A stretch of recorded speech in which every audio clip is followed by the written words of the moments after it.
We're back with you live at Talladega Superspeedway in Alabama. A major incident in turn number 1 of this racetrack, back about lap number 69. Stan Smith has been injured. A total of 5 cars were involved in the incident. Stan Smith, Alabama racer, being taken to the infield care center here at the track. The car of Richie Petty, the nephew of Richard Petty, was involved in the incident. Loy Allen's car, Rick Mast, and the Horton car left the track. It went out of the facility down onto a auxiliary road just off the first turn area. Let's go to Mike Joy. Well, they're packing up Stanley Smith's pit here. They tried to reach him by radio after that incident down in turn 1 and were unable to. They did get a report that the rescue crews had to remove the right side window that's flushed down the right side of the car and go in from the right side to help Stanley out of the race car. They put him on a backboard into an ambulance and have taken him to the infield care center. But they were not able to talk to him by radio to find out what happened in the crash. The caution car is in front of the field, bringing him through the tri-oval at this time. And Ken, the last time we saw the cars following the caution car, Kyle Petty was in the lead, but he has made a pit stop. Now they've run 47 more laps. Here we go again with this replay of the incident down in turn. Now watch the black car getting hit there. And Horton's car immediately turns over. Yep. And rolls right on up over the wall. And then the Smith car is that black car with a yellow number that went in underneath the Horton car, drove it into the wall, then it stays up in the wall as you see the Rick Mast car, the number 1 car in trouble, Richie Petty's car in trouble.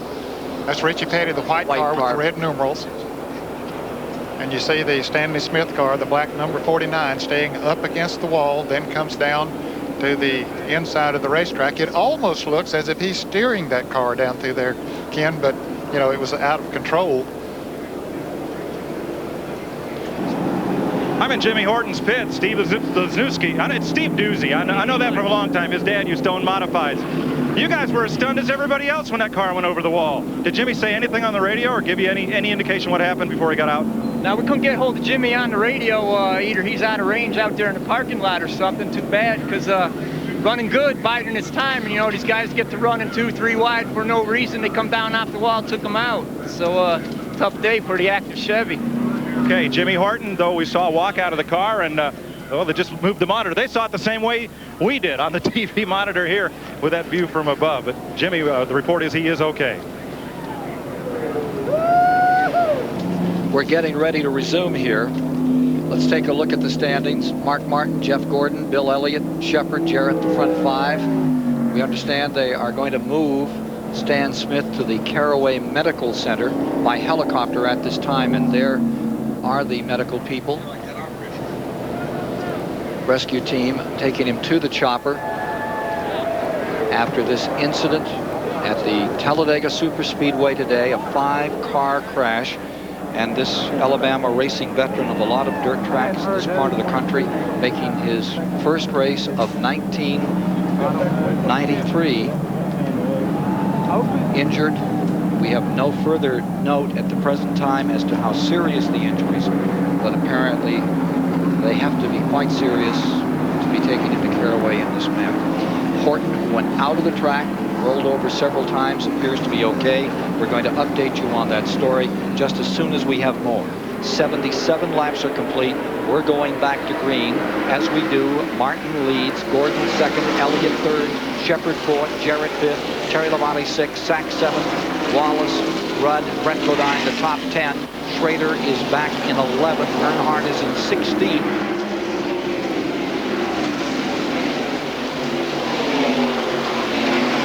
Greg Sachs is having an excellent day. Stan Smith being airlifted to the Caraway Medical Center here.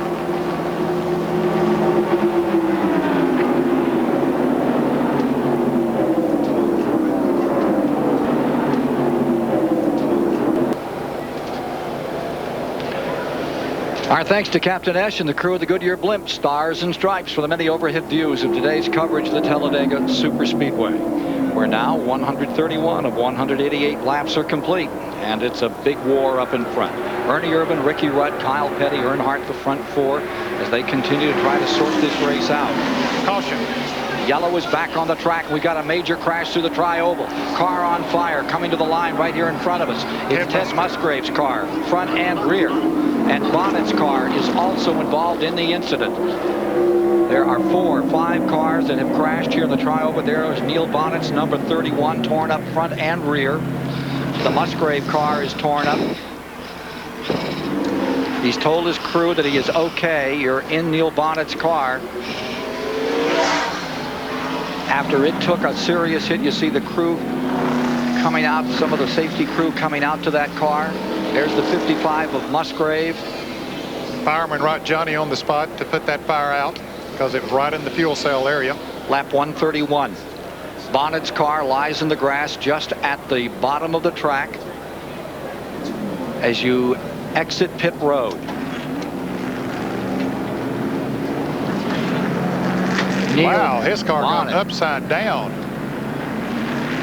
and then comes back on the wheels as we see Musgrave's car sliding up against the wall, flames coming from it as he comes across the start-finish line.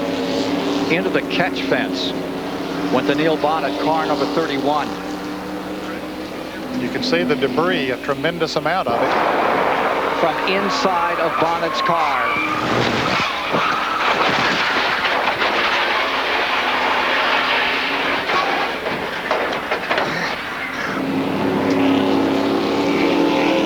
Wow, that's the kind of lick that Neil didn't want to take, but look at him, he's crawling out of it. That's good news.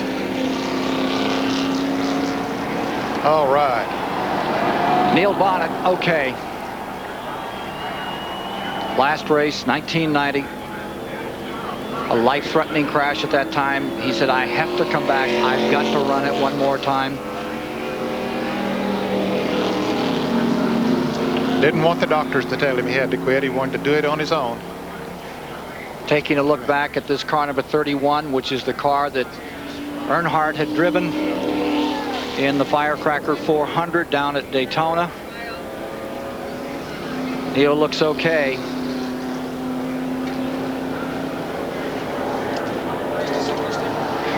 Let's see here as he walks away. Looks like he's okay.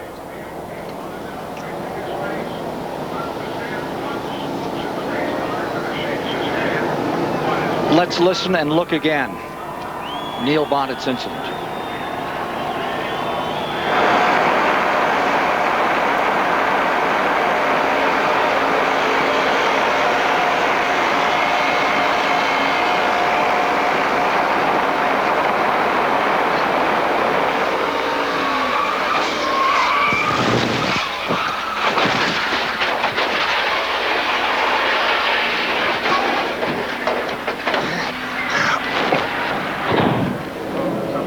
You can see he's torn some fence up as the car got upside down, got up into the retaining fence here. Quite a bit of damage to the fence. The best news of all is he walks away. Fence is all torn up, much like that Bobby Allison crash back here in 1987. And there's the Musgrave car, and it appeared in those pictures that you actually saw the Musgrave car up on the 31. Let's look again here. So there's Neil's right car up back, over right Musgrave. up over it, yeah. And he gets hit by, it looked like the 41 car of Phil Parsons. Or maybe Phil got by and didn't hit him. It looked like he was coming right into it. So when you saw the Musgrave car from those onboard pictures, Bonnet was upside down, headed for the fence at 190. I don't mean to overstress this 190, but things happen so quickly, so dramatically at this track, at these speeds, and they're going to red flag this event. Red flag is coming out while they do repairs in this fence area for Neil Bonnet's number 31. A red flag is going to be demonstrated to the field as they come by this time. They'll bring them in the position they're running. Musgrave's number 55 stove up. He's out of it. Neil Bonnet walks away. Musgrave walks away. That is the best news of all. Apparently no one up in the grandstand area hurt. We'll wait for any update there is on that story. And Ken, after Bobby Allison's wreck here back in the mid-80s, they reinforced this catch, what they call a catch fence. that separates the racetrack from the race stands. And thank goodness it has been reinforced because it held him. And you can see it there, those cables that run along the parallel to the wall itself have been added over the years, and they certainly did their job here. But there is a red flag on the track. This will come at lap 135. We'll be getting a word from Neil Bonnet in just a moment after this hair-raising moment at Talladega, Alabama. Stay with us. 25th annual DieHard 500 from one of the fastest tracks in the world.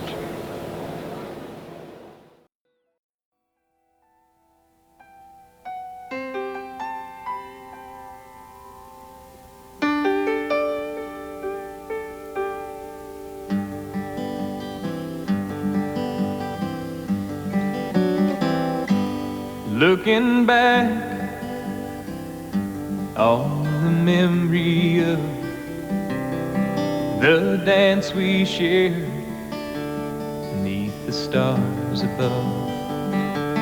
For a moment all the world was right.